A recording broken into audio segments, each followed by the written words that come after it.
Tem uma coisa que a paleontologia faz melhor do que tudo é quebrar expectativas. Você acha que já viu de tudo: dinossauro gigante, tubarão pré-histórico, uns bichos esquisitos com antena que parece Pokémon beta, e aí vem um fóssil que muda completamente sua percepção de vida na Terra. E hoje eu quero te levar numa jornada emocional no Devoniano, a era em que os peixes estavam literalmente experimentando todas as formas possíveis de existir. E entre esses peixes tinha um grupo muito especial, os placodermos, que basicamente foram os primeiros vertebrados com armadura. Placas ósseas na cabeça e na frente do corpo, tipo um upgrade medieval embutido. Se você já fica desconfortável com criaturas do oceano, você vai adorar o que eu tenho para te mostrar. Um dos animais mais reconhecíveis do Paleozoico, o garoto propaganda do Devoniano. Então, senhoras e senhores, eu lhes apresento o Dunk.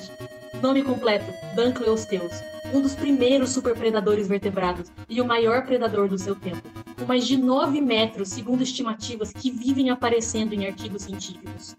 O que fazia esse peixe ser um pesadelo completo era sua cabeça blindada. Sim, um placodermo, mas esse aqui no modo turbo. Eles tinham mandíbulas absurdamente fortes, com placas ósseas que agiam como dentes e eram autoafiadoras. Esse predador de topo conseguia derrubar qualquer coisa que coubesse na boca dele. E, com base em estudos biomecânicos, ele conseguia abrir a mandíbula em uma fração de segundo, criando um efeito de sucção que puxava a presa direto para a boca dele. Eu sei que esses fósseis parecem falsos e ridículos, mas é isso que fossiliza quando o peixe tinha armadura só na cabeça. E somente na cabeça. O resto do corpo é um mistério total. Você tem esse tanque blindado de cabeça e nada, pelo menos por enquanto. Isso intriga cientistas desde o século XIX, quando o Dunk foi descoberto.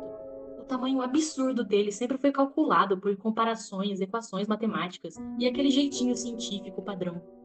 Então agora eu preciso confessar uma coisa. As estimativas mais novas e aparentemente mais precisas sobre o tamanho dele fazem tudo o que eu falei até agora sobre seu tamanho virar uma mentira. Sim, eu enganei todos vocês. Em 2023 saiu um artigo com estimativas novas do tamanho do Dunk, com métodos tão precisos que chega a dar medo. E eles encolheram o Dunk, simplesmente destruíram o bichão. E você deve estar pensando, Laís, por que você faria isso comigo? Por que me elogia dessa forma? Eu queria garantir que, independente de quanto você sabia ou não sobre o Devoniano e o Dunkleosteus antes desse vídeo, mesmo que você nunca tivesse ouvido falar dele, você pudesse sentir, ao menos um pouco, o peso esmagador da decepção quando esse artigo saiu. Você tá sentindo? Aposto que tá uma merda, né?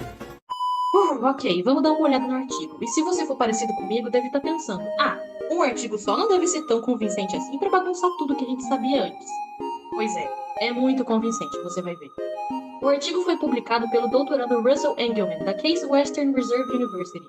Ele argumentou que os métodos tradicionais para estimar o tamanho do Dunk eram uma porcaria, porque eram baseados principalmente nas proporções corporais de parentes muito menores, como o Cocosteus, que tem um corpo bem preservado em relação aos fósseis do Dunk.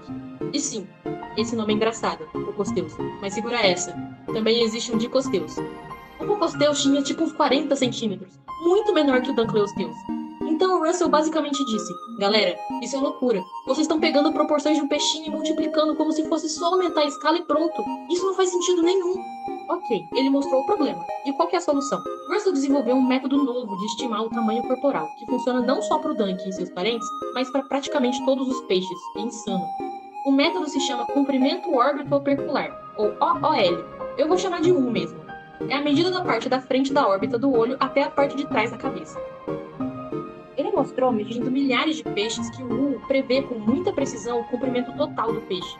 Peixes curtinhos têm cabeças curtinhas, peixes longos têm cabeças longas. Simples assim. E felizmente, a cabeça tanque do Dunk pode ser medida com precisão para saber o U dele. E esse U é bem menor do que a gente imaginava pelas reconstruções. Usando o U, Russell estimou o tamanho real do Dunk entre 3 metros e 3 metros e 60 centímetros. Simplesmente um tapa na cara. E provavelmente ele tinha um formato parecido com o de um atum moderno.